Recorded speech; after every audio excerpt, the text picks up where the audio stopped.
Thank you for logging on to the PawCast for the week of Monday, January 14th through Friday the 18th. Hello, I'm Mr. Andrews.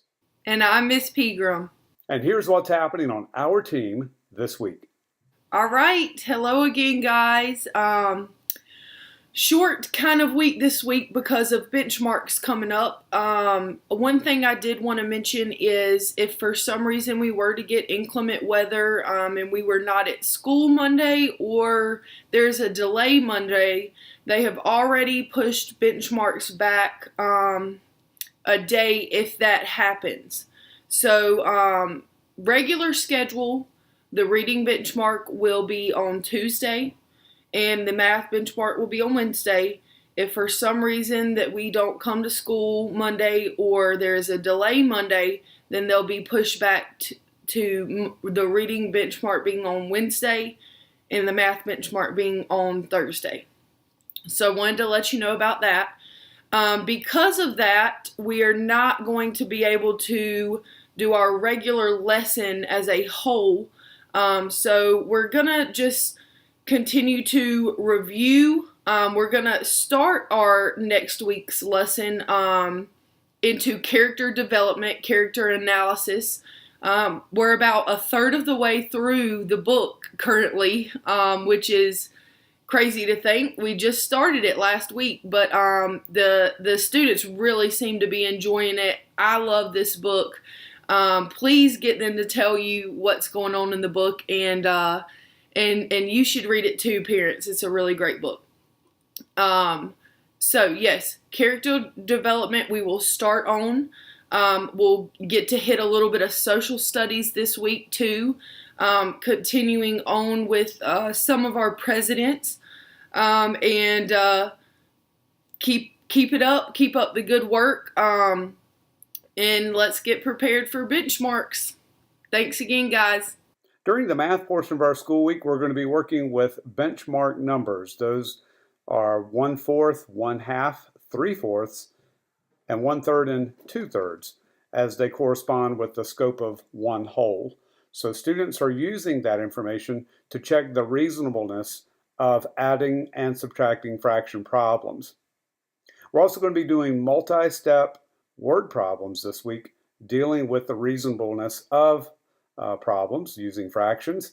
And so don't necessarily see us having an assessment on that this week because of our ELA interim assessment on Tuesday and our math interim assessment on Wednesday. So Monday, Thursday, and Friday will be our math instruction days for this week. During the science portion of our day, we're going to begin our study of body systems. Now, we began talking about unicellular and then multicellular beings and organisms, I guess is the word we're using, this past Thursday and Friday. And we're going to continue that building into the body systems. And we're going to have a study of each one of our body systems day by day and how they work in harmony to carry out body functions and to help us to stay healthy. When one body system goes down, the others suffer because of that. And so we'll be talking about that.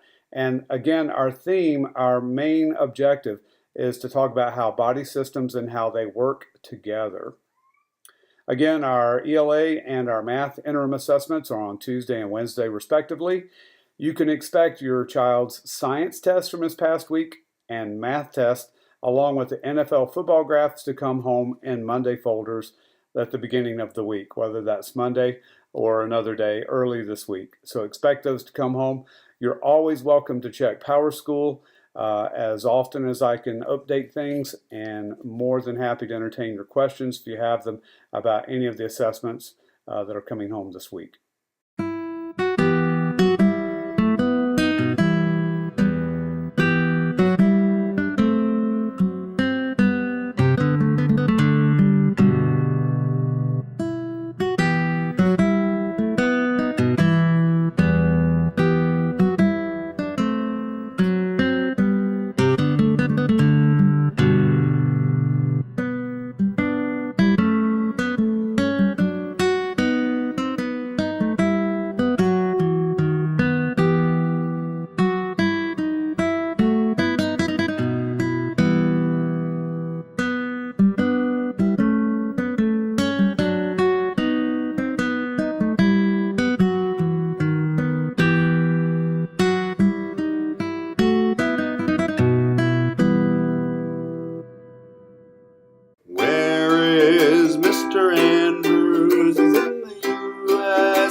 So where in the United States is Mr. Andrews? Well, the first clue, I guess, is me in front of the state capitol building. I was there probably about 10 years ago, so I look a little bit different than I do today. You'll find the tallest tree in the world in this particular state stands 369 feet up in the air. I wonder if it's grown any since this fact was given to me. Also, speaking of height and lows, the lowest point in elevation in the United States can be found in this state. Now, the fact that I have here is 282 feet below sea level. Also, in this very same state, you'll find the highest peak, that is of the lower 48 states, you'll find the highest peak of 14,491 feet above sea level. So you have the highest and the lowest point in the lower 48 states, all in this one state. I think that's pretty remarkable. One of the things that you would know about this state or would help you is that in 1963, this state became the most populated state in the United States. And this is a state, this is probably going to help you as much as anything, this state is a Pacific coast state. These clues were submitted to us from Emma Caroline, and we'll see if you can find out what state is Mr. Andrews in this week. Where is Mr. Andrews? He's in the U.S., he's at a capital. Oh, which one will we learn about this week? Let's all have a great week together.